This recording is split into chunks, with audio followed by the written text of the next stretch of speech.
দশম শ্রেণী অনুশীলনী 3.2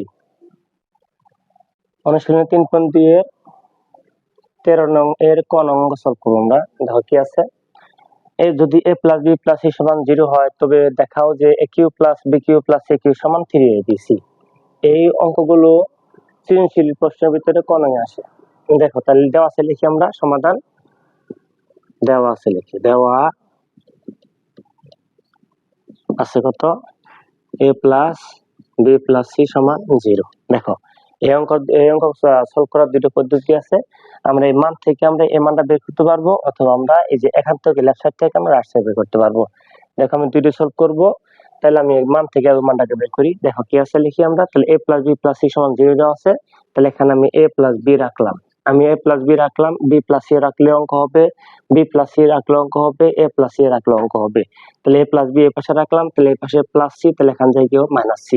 তাহলে আমার অ্যান্সার কি aq bq cq আছে। তাহলে আমরা এখন ঘন করব, উভয় পক্ষকে আমরা ঘন করব। তাহলে a + b ঘন করলাম আমরা, তাহলে -c ঘন করলাম, তাহলে ঘন করে পাই, ঘন করে। তাহলে এখানে a + b হল কি সূত্র হচ্ছে, আমরা সূত্র জানি কি বল, আমরা aq + bq + 3ab * a + b সমান কত, মাইনাসের উপরে বিজোড় সংখ্যা থাকলে মাইনাসই হয়, আবার c কে 3 বার গুণ করলে পাবো কত আমরা c3।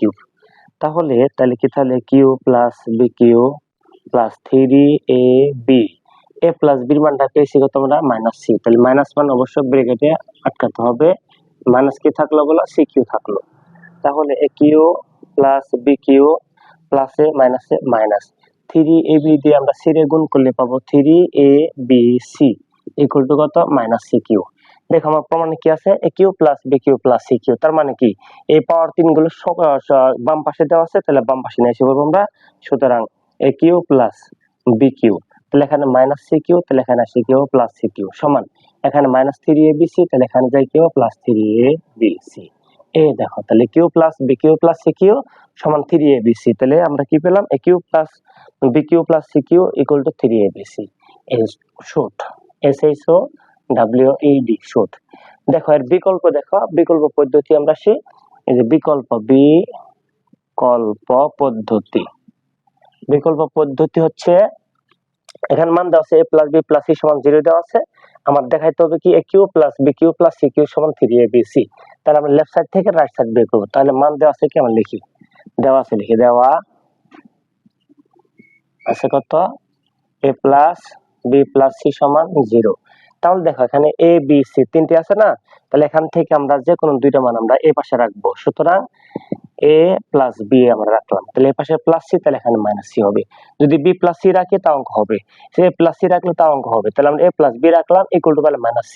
এখন লিখি লেফট সাইড ls, কি আছে ls aq + bq + কত cq। আমরা লেফট সাইড থেকে রাইট সাইড বের করব। তাহলে এখানে যেহেতু মান পাইছি a + b এর মান পাইছি, তাহলে আমরা a + b এর সূত্র প্রয়োগ করব এখানে।